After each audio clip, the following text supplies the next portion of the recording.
ஜெய் சாயிராம். நம்மை விட்டு விலகி செல்பவரை சந்தோஷமாக வழி அனுப்பி வைக்கலாம். வாழ்க்கை அதைவிட ஒரு சிறந்த பரிசை தயாராக வைத்திருக்கிறது என்பதை தீர்க்கமாக நம்பலாம். அந்த அர்த்தத்தை நம்பிக்கையோடு புரிந்து கொள்ளலாம். ஜெய் சாயிராம். ஜெய் ஜெய் சாயிராம். நம்ம சாயம்பர்கள் எல்லாரும் எப்படி இருக்கீங்க? எல்லாரும் நல்லா இருப்போம். ஓம் சாயிராம். என் அன்பு பிரியமே, இது உன் அப்பாவின் சத்திய வாக்கு. உன்னை கஷ்டப்படுத்த நினைப்பவர்கள் விரைவில் காணாமல் போவார்கள். விரைவில் காணாமல் போவார்கள். இதுதான் உலகம். 1000 தடவை சரியாக செய்திருந்தாலும் ஒரு தவறை வைத்து எடை போடுவதுதான் மற்றவர்களின் இயல்பு. ஒரே தவறை வைத்து எடை போடுவதுதான் இயல்பு. இரக்கமும் உறக்கமும் ஒன்றுதான் என் பிரியமே. இரண்டுமே அளவோடுதான் பயன்படுத்த வேண்டும். அதிக பயன்படுத்தினால் அது நமக்கே மோசமாகிவிடும். எனவே என் பிரியமே, உன்னை காயப்படுத்துபவர்கள் அவர்களுக்கான மாற்றத்தை நிச்சயமாக உணர்வார்கள். காலமே அவர்களுக்கான பதிலை கொடுக்கும். என் அன்பு பிரியமே, உன்னுடைய மனதை புரிந்து கொள்ளாத ஒருவருக்கு நீ பேசும் வார்த்தைகளும் நிச்சயமாக புரியாது என்பதை, அவர்களுக்கு அது புரியவே புரியாது என்பதை முதலில் புரிந்து கொள். உன்னுடைய மனதுக்கு நெருக்கமான சிலரின் சில ரகசியங்கள் உனக்கு தெரியாமல் இருப்பது நல்லது. ஏன் என்று தெரியுமா? அது தெரிய வரும் தருணம் உன்னுடைய நிம்மதி உன்னை விட்டு போய்விடும் என்பதை புரிந்து கொண்டு செயல்படு. அமைதியாக இருப்பதும் நல்லதுதான் என் பிரியமே. ஆனால் எந்த இடத்தில் பேச வேண்டுமோ அந்த இடத்தில் பேசாமல் விட்டுவிட்டால் அது உன் வாழ்க்கையை நிம்மதி இல்லாமல் செய்துவிடும். சில வழிகள் காட்டாத பாதையை நீ சிலர் தரும் வழிகள் காட்டிவிடும். நிச்சயமாக சிலர் தரும் வழிகளே காட்டிவிடும். என் அன்பு பிரியமே, உன்னை கஷ்டப்படுத்த வேண்டும் என்று நினைப்பவர்கள் காணாமல் போவார்கள். உன்னை ஏளனமான பேசுபவர்கள், உன்னை அவமானப்படுத்த வேண்டும், கஷ்டப்படுத்த வேண்டும், உன்னை விட்டு விலகி செல்ல வேண்டும் என்று நினைப்பவர்கள் அவர்கள் எண்ணம் போல் அவர்கள் வாழ்வும் மாறும். நான் மாற்றியமைப்பேன். ஆம் என் பிரியமே, உன்னை அவமானப்படுத்த வேண்டும், கஷ்டப்படுத்த வேண்டும் என்று நினைப்பவர்களுக்கான பதில் என்னவாக இருக்கும் என்பதை இந்த கதை மூலம் தெரிந்து கொள்ளலாம். முன்னொரு காலத்தில் ஒரு ஊரில் மிகப்பெரிய பணக்காரர் வாழ்ந்து வந்தார். நிறைய தொழில்கள் செய்து நிறைய செல்வங்களை சேர்த்து வைத்திருந்தார் அந்த செல்வந்தர். அந்த செல்வத்தினால் அந்த ஊரில் இருக்கும் மக்களுக்கெல்லாம் நிறைய உதவிகளையும் செய்து வந்தார் செல்வந்தர். அதனால் அந்த ஊரிலேயே மிகப்பெரிய செல்வாக்கு பெற்ற மனிதராகவும் இருந்தார் செல்வந்தர். அந்த செல்வந்தர் அந்த ஊரில் முன்பாக யாரும் உட்காரக்கூட மாட்டார்கள். செல்வந்தர் வரார் என்று தெரிந்தால் போதும் எல்லா மக்களும் எழுந்து நின்று மரியாதை கொடுப்பார்கள். அந்த அளவுக்கு ஒரு மரியாதையான மனிதர் அந்த செல்வந்தர். அந்த செல்வந்தருக்கு துறவிகளோட சொற்பொழிவுகளை கேட்பது மிக மிக ஆர்வம். அதனால் நிறைய சொற்பொழிவுகளை கேட்கப் போவார். அதே மாதிரி அந்த துறவிகளுக்கும் இவர் மீது ஒரு பெரிய மரியாதையும் இருந்தது. ஒரு நாள் இப்படி பக்கத்து கிராமத்தில் ஒரு துறவி சொற்பொழிவு நடத்தி கொண்டிருக்கிறார் என்று கேள்விப்பட்டு அவரும் சொற்பொழிவு கேட்க அந்த இடத்திற்கு போனார். அப்பொழுது அந்த இடத்தில் இருக்கும் துறவியிடம் போய், ஐயா, ஊரிலேயே நான் மிகப்பெரிய பணக்காரர், எனக்கு செல்வத்துக்கு எந்த பஞ்சமும் கிடையாது, நான் எங்கே போனாலும் எனக்கான மரியாதை மக்கள் தந்து விடுவார்கள், மரியாதையை கொடுத்து விடுவார்கள். என் வாழ்நாள் முழுவதும் எல்லா மக்களிலிருந்தும் இதே மரியாதை கிடைத்து கொண்டே இருக்கணும். நான் ஒருபோதும் அவமானத்தை சந்திக்கவே கூடாது, மற்றவர்கள் என்னை கஷ்டப்படுத்தவே கூடாது என்று நினைத்து கொண்டிருக்கிறேன். ஒருவேளை என்னை யாராவது அவமானப்படுத்திவிட்டால் நான் என்ன பண்ணுவது என்று கேட்டார். செல்வந்தர் அதற்கு துறவி, கவலைப்படாதீர்கள், நான் உங்கள் ஊருக்கு நாளைக்கு பிரசங்கம் பண்ண வருகிறேன். 10 நாள் சொற்பொழிவு நடத்தப் போகிறேன். தினமும் வந்து அந்த 10 நாளும் அந்த உபதேசத்தை கேட்டுப்பார். உங்களுடைய அறிவும் வளரும். உங்களை யாரும் அவமானப்படுத்த மாட்டார்கள், இழிவாக பேச மாட்டார்கள், கஷ்டப்படுத்த மாட்டார்கள் என்று சொன்னார். அதை கேட்ட செல்வந்தர், குருவே, தாங்கள் கூறியபடி நான் 10 நாட்களும் உங்களுடைய பிரசங்கத்தை கேட்க வருகிறேன் என்று கூறிவிட்டு அவரிடம் ஆசிர்வாதமும் வாங்கிவிட்டு தன்னுடைய கிராமத்திற்கு திரும்பினார். செல்வந்தர் தன்னுடைய கிராமத்திற்கு துறவி வரப்போகிறார் என்பதால் மிகப்பெரிய கூட்டத்திற்கு ஏற்பாடும் செய்திருந்தார். தேவையான உணவு, குடிநீர் அனைத்தையும் ஏற்பாடு செய்திருந்தார்.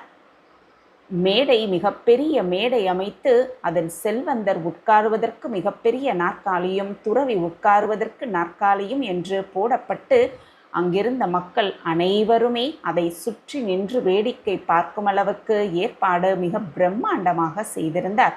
சொற்பொழிவுக்கான நேரமும் வந்தது. துறவியும் மேடைக்கு வந்தார், செல்வந்தரும் மேடைக்கு வந்தார். செல்வந்தர் அந்த மேடையிலேயே மிகப்பெரிய நாற்காலி போட்டு அதில் உட்கார்ந்திருந்தார். மக்கள் எல்லோரும் மேடைக்கு முன்பாக கை கட்டி நின்று கொண்டிருந்தார்கள். அப்பொழுது அந்த பணக்காரர் துறவியிடம், ஐயா, நீங்கள் சொற்பொழிவை ஆரம்பிக்கலாம் என்று சொன்னார். அப்பொழுது அந்த துறவி செல்வந்தர்கிட்ட, முதல்ல நீங்க இந்த நாற்காலியிலிருந்து எழுந்து நாற்காலிக்கு பின்னால் போய் நில்லுங்கள் என்று சொன்னார். அதற்கு, ஏன் இப்படி சொல்றீங்க குருவே என்று கேட்டார் செல்வந்தர். அதற்கு துறவி, நான் சொல்றபடி போய் நில்லுங்க என்று, எப்ப உட்கார வேண்டும் என்று நான் கூறுகிறேனோ அது வரைக்கும் நின்று கொண்டேதான் இருக்க வேண்டும் என்று கூறினார். துறவி, ஏன் இப்படி சொல்றார் துறவி என்று ஒன்றுமே அறியாமல் செல்வந்தர் அந்த நாற்காலிக்கு பின்பாக போய் நின்றார். துறவி பிரசங்கத்தை ஆரம்பிக்க நேரமும் வந்தது. பிரசங்கத்தை ஆரம்பித்தார். பிரசங்க நேரம் போய்கொண்டே இருந்தது. அந்த செல்வந்தர் நின்று கொண்டே இருந்தார்.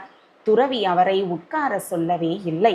அதனால் அவர் துறவியிடம் குறுக்கிட்டு, ஐயா, நீங்கள் ஏதாச்சும் மறந்து விட்டீர்களா என்று கேட்டார். அதற்கு துறவி, இல்லையே, எதுவும் நான் மறக்கவில்லை என்று சொன்னார்.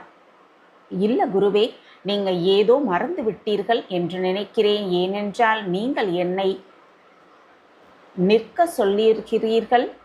ரொம்ப நேரமாக நான் நின்று கொண்டிருக்கிறேன், நீங்கள் உட்கார சொல்லவே இல்லை என்று கேட்டார் செல்வந்தர். அதற்கு துறவி, அது முக்கியமல்ல, நான் உங்களை உட்கார வேண்டும் என்று சொல்லும் பொழுது நீங்கள் உட்கார்ந்தால் போதும், அது வரைக்கும் நின்று கொண்டே இருங்கள் என்று சொல்லிவிட்டு சொற்பொழிவை தொடர்ந்தார் செல்வந்தர்.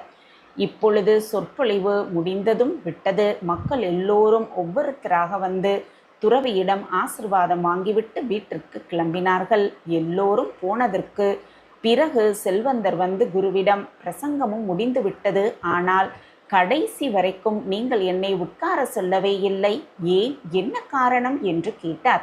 ஆனால் துறவி அவர் சொன்ன எதையுமே காதில் விழாத மாதிரி, நீங்க போய் வரலாம் என்று சொல்லிவிட்டு துறவியும் கிளம்பிவிட்டார். மறுநாளும் கூட்டம் துவங்கியது. செல்வந்தர் மீண்டும் தன்னுடைய நாட்காரியில் வந்து உட்கார்ந்து விட்டு துறவியிடம், ஐயா, நேற்று சொற்பொழிவு ரொம்ப நன்றாக இருந்தது, எனக்கு மிக மிக பிடித்திருந்தது என்று சொன்னார். உங்களுடைய சொற்பொழிவை இப்பொழுது தாங்கள் ஆரம்பிக்கலாம் என்று சொன்னார் செல்வந்தர். உடனே குரு செல்வந்தரை பார்த்து, சொற்பொழிவை நான் தொடங்கத்தான் போகிறேன், ஆனால் அதற்கு முன்பாக நீங்கள் இந்த மேடை ஓரமாக போய் நில்லுங்கள் அப்படியென்று சொன்னார்.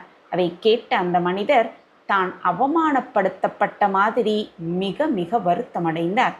இருந்தாலும் துறவி சொன்ன மாதிரி மேடையோட ஓரமாக போய் நின்றார். துறவி எல்லார் மக்களையும் உட்கார சொல்லிவிட்டு தன்னுடைய சொற்பொழிவை ஆரம்பித்தார். இப்படியே போய்கொண்டே இருந்தது. வெகு நேரமாக நின்று கொண்டே இருந்ததால் செல்வந்தருடைய கால் வலிக்க ஆரம்பித்தது. இதுவரைக்கும் அவர் நின்று கொண்டு இருக்கும் பொழுது மக்கள் யாருமே அவர் முன்பாக உட்கார்ந்ததே இல்லை. ஆனால் இன்று எந்த விதமான மரியாதையும் தனக்கு கிடைக்கவில்லை என்று நினைக்கும் பொழுது அவருக்கு மிக அவமானமாக இருந்தது. எதற்காக இந்த துறவி இப்படி பண்கிறார் என்று ஒரு கவலையில், ஒரு கோபமாக அவர் வீட்டிற்கு திரும்ப ஆரம்பித்தார். அப்பொழுது அங்கு இருக்கும் மக்கள் எல்லாம் இவரை பார்த்து கைகொட்டி சிரிக்கும் மாதிரி இவருக்கு தோன்றியது. இந்த ஊரில் தான் எவ்வளவு பெரிய செல்வந்தர், பணக்காரர், எனக்கு எவ்வளவு மரியாதை இருந்தது, எல்லாம் உட்கார்ந்து இருக்காங்க, நான் மட்டும் நின்று கொண்டிருக்கிறேன். இது மாதிரி நடக்க இனிமேல் நான் விடமாட்டேன். நாளைக்கு என்ன ஆனாலும் சரி, துறவி என்ன சொன்னாலும் சரி, நான் என்னுடைய நாற்காலியை விட்டு எழுந்திருக்கவே மாட்டேன் என்று தீர்மானமான ஒரு முடிவு எடுத்துவிட்டு அடுத்த நாள் கூட்டத்திற்கு சென்றார் அந்த செல்வந்தர். மறுநாள் துறவி பக்கத்தில் நாற்காலி போட்டு உட்கார்ந்து கொண்டு, குருவே, நீங்கள் இன்றைக்கு என்ன சொன்னாலும் நான் எழுந்திருக்கு நிற்கப் போவதாக இல்லை, நான் உட்கார்ந்துதான் உங்களுடைய சொற்பொழிவை கேட்கப் போகிறேன் என்று சொன்னார். அதற்கு அந்த துறவி, நீ வேண்டுமானால் உட்கார்ந்து கொள், ஆனால் நான் நின்றுக்கிட்டு என்னுடைய சொற்பொழிவை செய்ய போகிறேன் என்று சொன்னார். சொல்லிவிட்டு பேசவும் ஆரம்பித்தார். அதை பார்த்த அந்த செல்வந்தருக்கு பயங்கரமான கோபம் வந்தது. இந்த இடத்தை விட்டு கிளம்பி தன்னுடைய வீட்டிற்கு போனவர், என்னை அவமானப்படுத்தின அந்த துறவியை நான் சும்மா விட போறது கிடையாது என்று நினைத்தவர், இவரை எப்படியாவது அவமானப்படுத்தியே ஆக வேண்டும், பழிவாங்கியே தீர வேண்டும், அதற்கு என்ன வழி என்று யோசனையும் செய்ய ஆரம்பித்தார். அப்பொழுது அவருக்கு ஒரு யோசனையும் வந்தது. இவரை விட ஒரு பெரிய துறவியாக கூட்டி வந்து பிரசங்கம் செய்ய சொல்லணும் என்று நினைத்து தன்னுடைய வேலையாட்களை கூப்பிட்டு இவரை விட பெரிய குருவை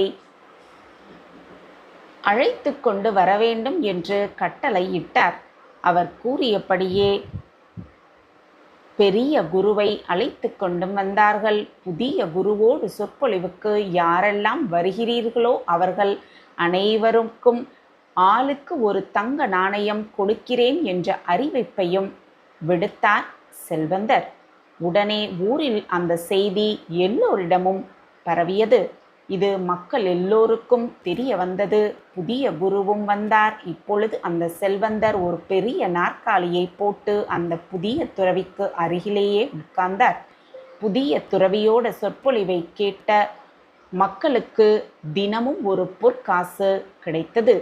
இந்த விஷயம் தெரிந்தவுடன் பொற்காசுக்கு ஆசைப்பட்டு எல்லோருமே புதிய துறவியோட சொற்பொழிவை கேட்க அங்கு வந்தனர். செல்வந்தர் மிக மிக பெருமையோடு ஒவ்வொருவருக்கும் ஒவ்வொரு பொற்காசு கொடுத்தார்.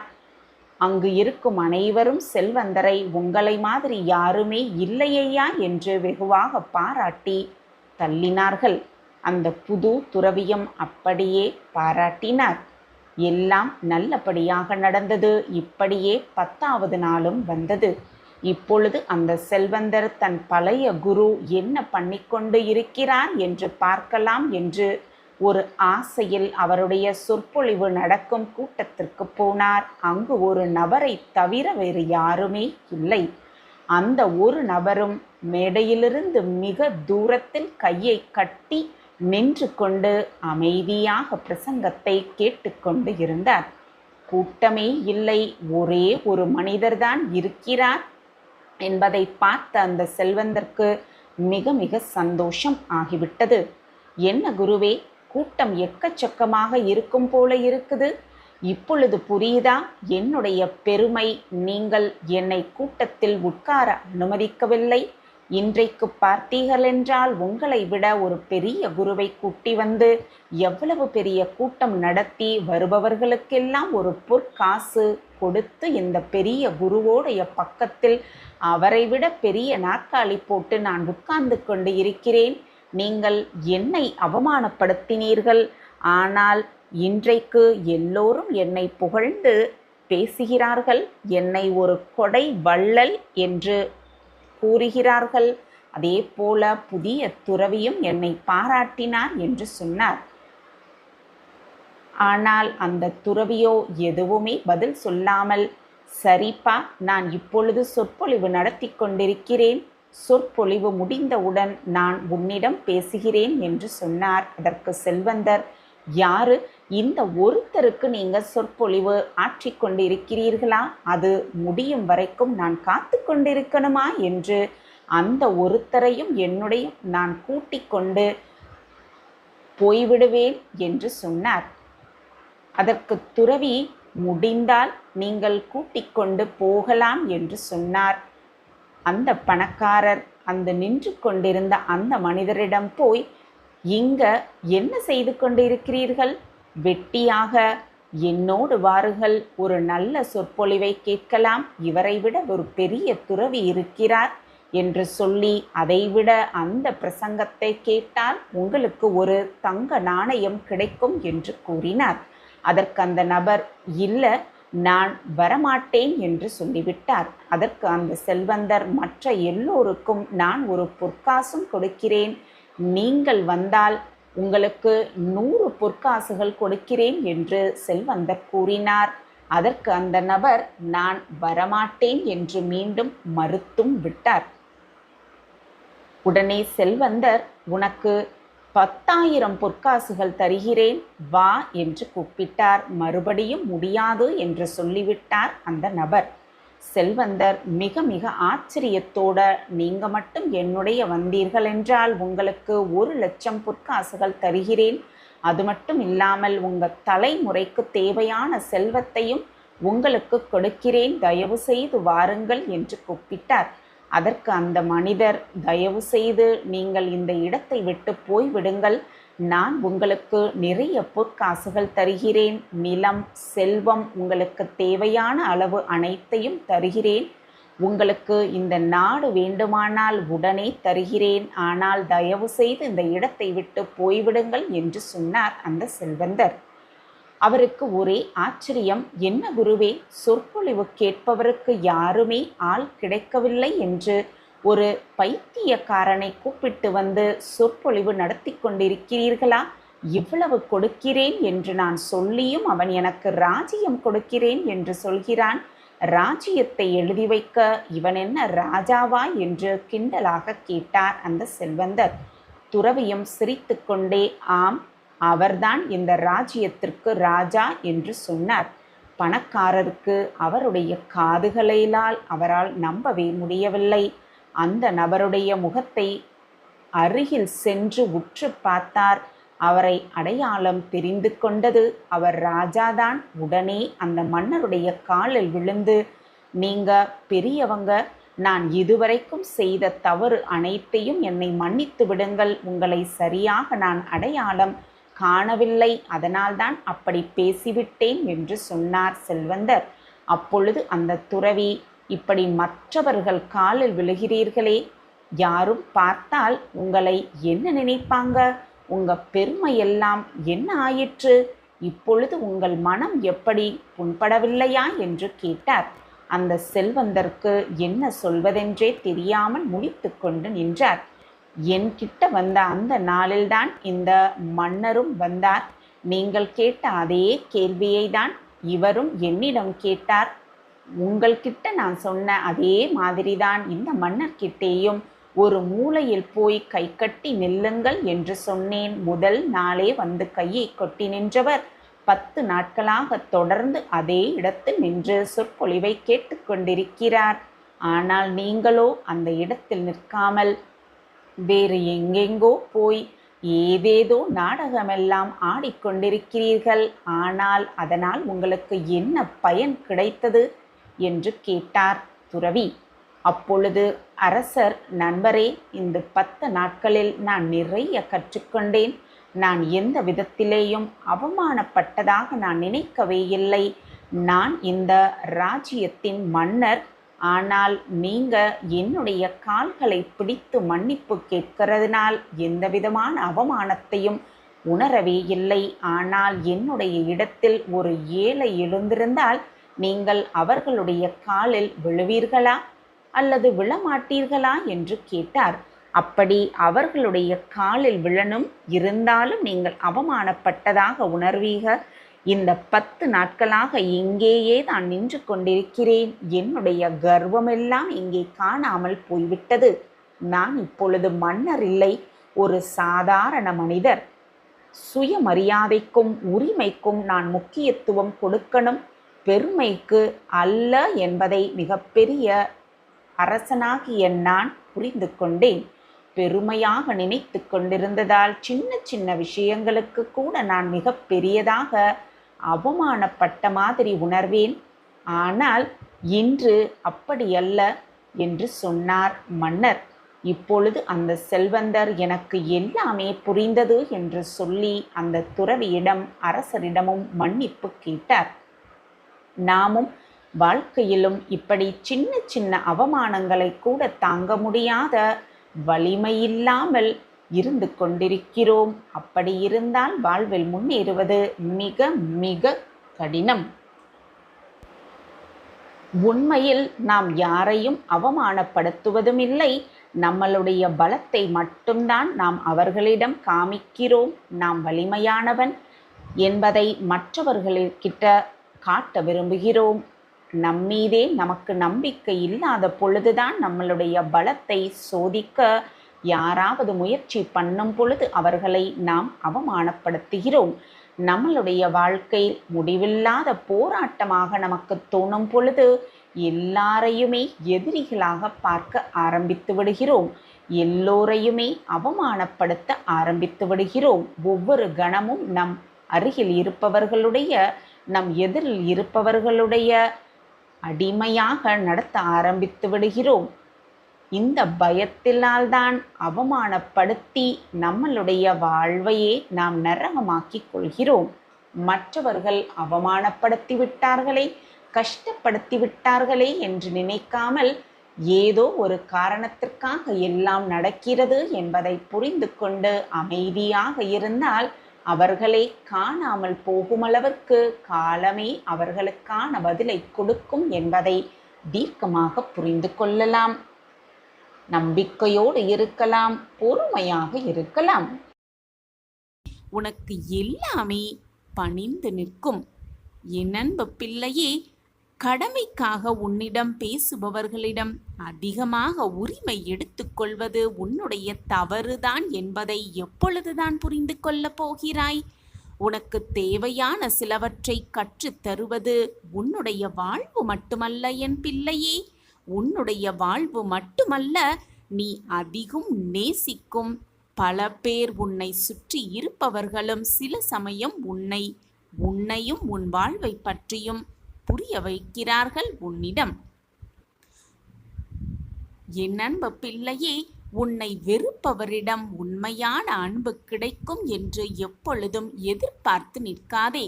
ஆம் என் குழந்தையே, உன்னை உண்மையாய் நேசிப்பவரிடம் ஒருபோதும் வெறுப்பை காட்டிவிடாதே, உமிழ்ந்து விடாதே.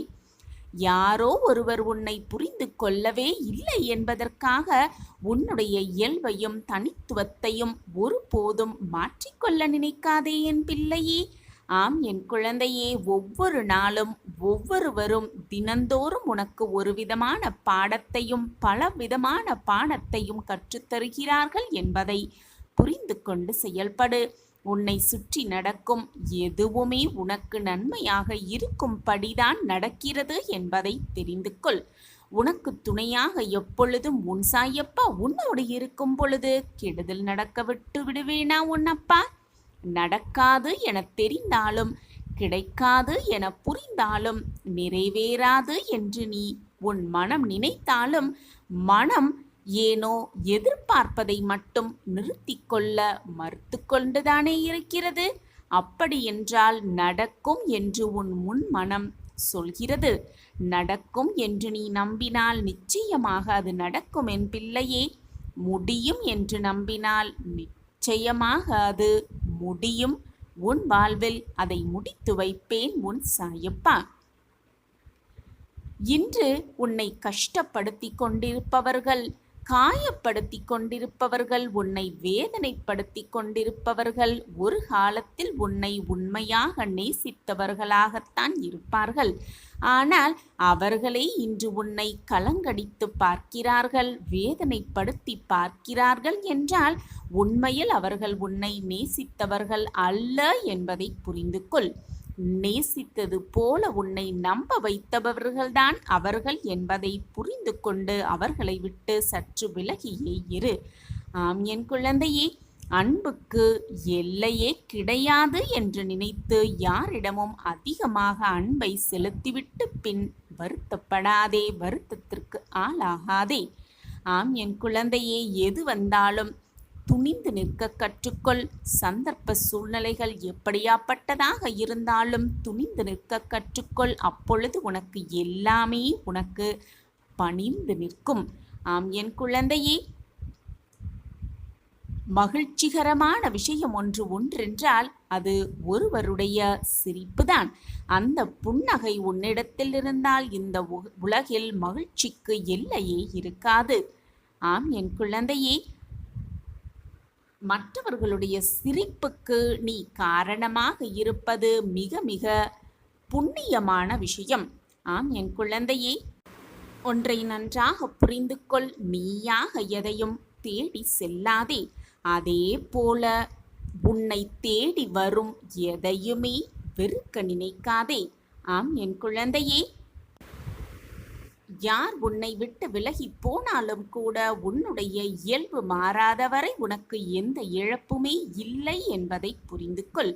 விட்டு கொடுக்கத்தான் இங்கு எவருமே இல்லை.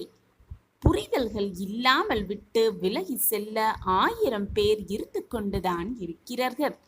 வாழ்வில் ஆசைப்படுவது எல்லாமே இங்கு பல பேருக்கு கற்பனையாகத்தான் இருக்கிறது. அப்படி ஆசைப்படுவது எல்லாமே கிடைத்துவிட்டால் வாழ்வின் சுவாரஸ்யமே இருக்காது. எது எப்பொழுது எப்படி கிடைக்க வேண்டும் என்பதை முடிவு செய்வது உன்னை படைத்த அந்த இறைவன் என்பதை தெரிந்து கொள். உனக்கு எது கிடைக்க வேண்டும் என்பதை முடிவு செய்து கிடைக்க வேண்டிய நேரத்தில், கொடுக்க வேண்டிய நேரத்தில் எல்லாமே உனக்கு கிடைக்கும்படி உன்னை படைத்த இறைவன் கொடுப்பார் என்ற நம்பிக்கையோடு இரு. ஆம் என் பிள்ளையே, உன்னுடைய நிறைவுகளாலும் கற்பனைகளாலும் தான் உன்னுடைய சந்தோஷம் உன் வாழ்வில் நிறைந்து இருக்கிறது என்பதை புரிந்து கொள். வாழ்வு உனக்கு ஒவ்வொரு நாளும் கொடுக்கின்ற மிகப்பெரிய முதலீடு என்ன தெரியுமா? உன்னுடைய நேரம் மட்டுமே. அந்த நேரத்தை சரியாக பயன்படுத்துவதும் வீணடிப்பதும் உன்னுடைய கையில் தான் இருக்கிறது என் பிள்ளையே. வாழ்வில் ஒன்றை சரி செய்ய முடியாத நேரத்திலும் கூட, எதையும் சகித்து கொள்ளாத முடியாத சூழ்நிலையிலும் கூட உனக்கு நீயே பொய்யாக சொல்லும் ஆறுதல் வார்த்தைதான் இதுவும் கடந்து போகும் என்பது. உன்னால் செய்ய முடியாத எந்த ஒரு செயலையும் இறைவன் உன்னிடம் ஒப்படைப்பதே இல்லை என்பதை உணர்ந்து நம்பிக்கையோடு செயல்படு. இந்த உலகில் கடினமானவை நிறையவே இருக்கிறது. முடியாதது என்று எதுவுமே கிடையாது. முடியாதது என்று எதுவுமே இல்லை என் பிள்ளையே. நீ உயர நினைக்கும் பொழுது உதவி செய்ய யாருமே இல்லையே என்று வருந்தாதே.